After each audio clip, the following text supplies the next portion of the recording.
Will you pray with me?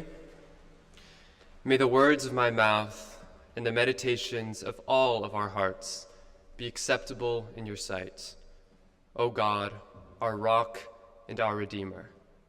Amen. Good morning. These passages, where Jesus tells us to be the salt and light of this world, come from the Sermon on the Mount, where Jesus instructs his followers on how to live a good Christian life. They are some of his first words to his followers, so I can imagine the atmosphere would be like the first big tour an artist goes on. People crowded eagerly on rocks, craning their necks to get a slice of wisdom from the guy everyone's been talking about, Jesus. And these instructions to us about salt and light are early in the sermon, preceded only by the Beatitudes, where Jesus blessed different groups of people who were looked down upon in society. So, all that to say that the salt and light passages are kind of like the first direct instructions Jesus gives us for how to follow him, making them pretty important. To me, the more common image pulled from this passage to teach Christians how to be like Jesus is to be the light. Think of songs that we just sung, like This Little Light of Mine, the hypno twisters we wave on Easter morning, or the halos of light surrounding the stained glass angels that I used to gaze at in awe at my old church. And this makes sense. Light is glorious and a powerful symbol of how much hope Jesus' revolutionary teachings brought people living under the cruel hands of the Roman Empire. But right now, being the light feels difficult. Light is so optimistic, so joyful, and so certain. It's hard right now to feel optimistic, joyful, and certain about Jesus' teachings when our personal troubles are intensified by the helplessness of watching neighbors being swept up by ice raids or seeing children bombed on our Instagram feeds. If it's hard enough to feel the light of Jesus' teachings of love within ourselves, how on earth, then, are we supposed to have enough light to shine on a lampstand, bright enough for others to see?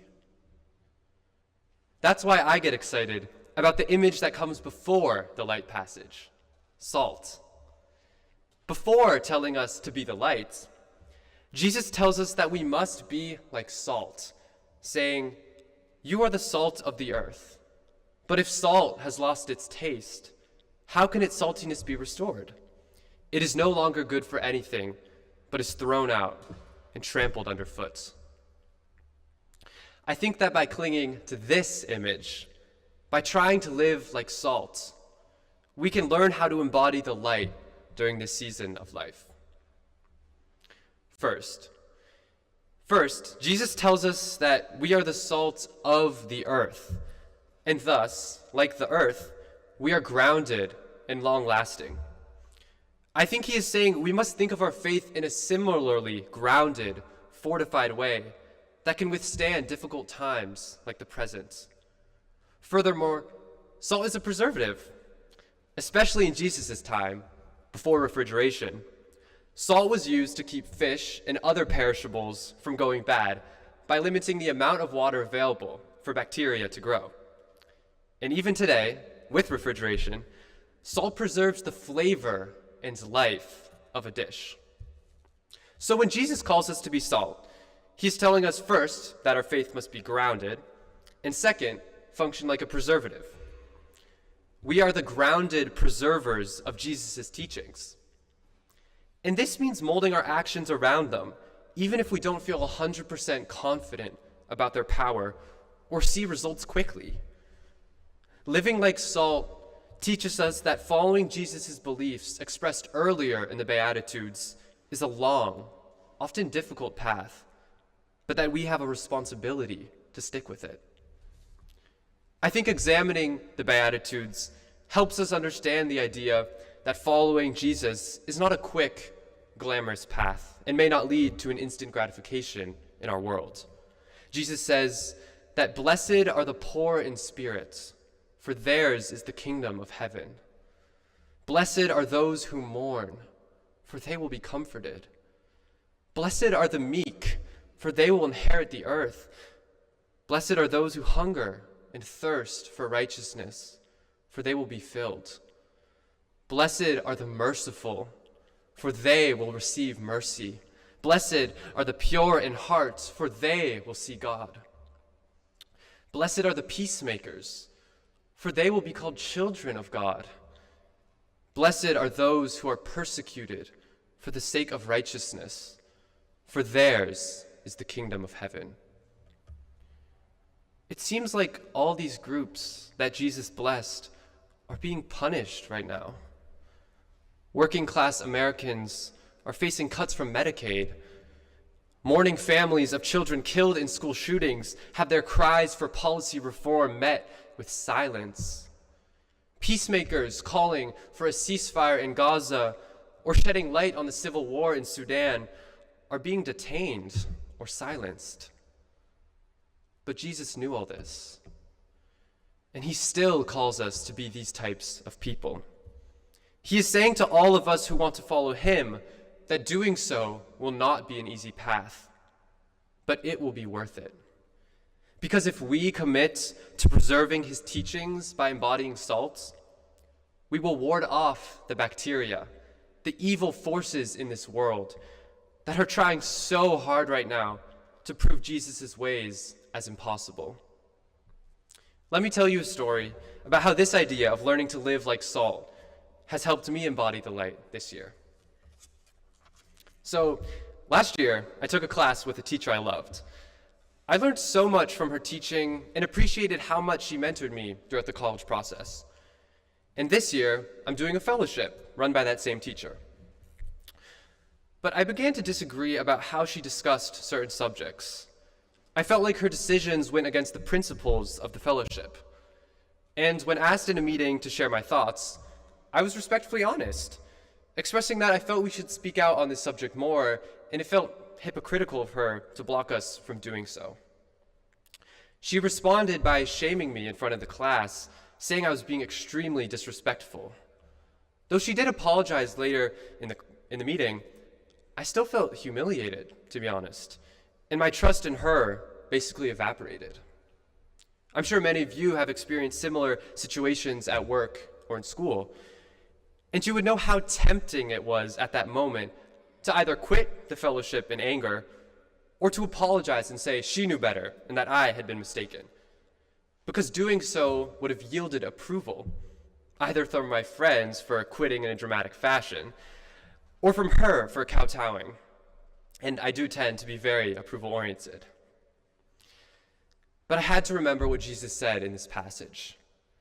I had to remember to be like salt, to be the long-lasting, preserving life force that sticks to my convictions of standing up for those who may not have a voice, but also to not blame or strike out at my enemy, in this case, my teacher.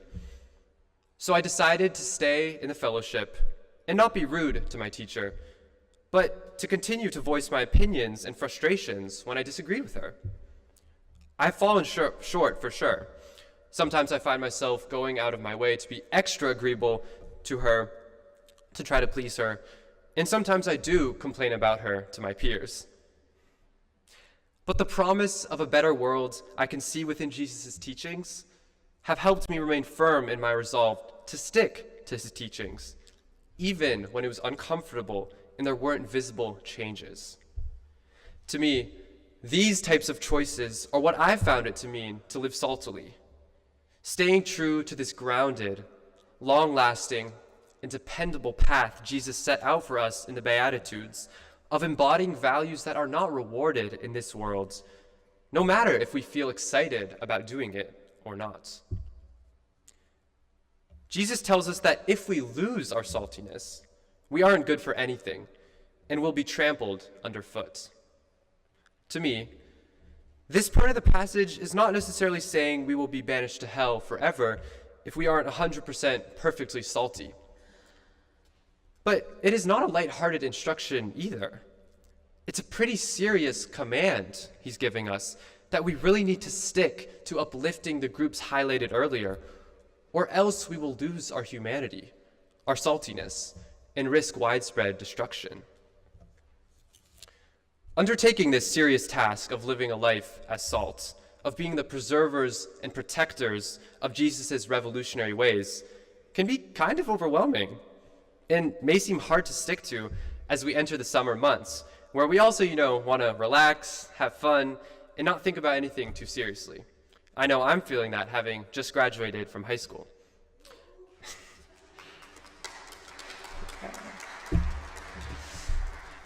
But the good news is that we don't have to do it all to stay salty. In fact, we can't do it all, and we also can't do it alone. If we try to embody every blessed group Jesus talks about, or confront every broken system alone, we'll just be spreading ourselves too thin, which will not benefit anyone, and we will then also lose our saltiness and be trampled underfoot. Instead, we can just pick one area in life, one dish, so to speak, to flavor. Maybe some of us are sacrificing our one day off to care for a sick family member. Maybe some of us are teachers who continue to protect undocumented students even when everyone else in the community has given up. Maybe some of us are attending protests that don't catch the news cycle, while other of us are making music, sharing art, or food with our friends, families, and communities. The dish we sprinkle our salty selves on can be any size, but the important thing is that we pour our love and energy, our salt, onto this dish continually, no matter if we can see the rewards of it day to day, and no matter if we feel super happy about it.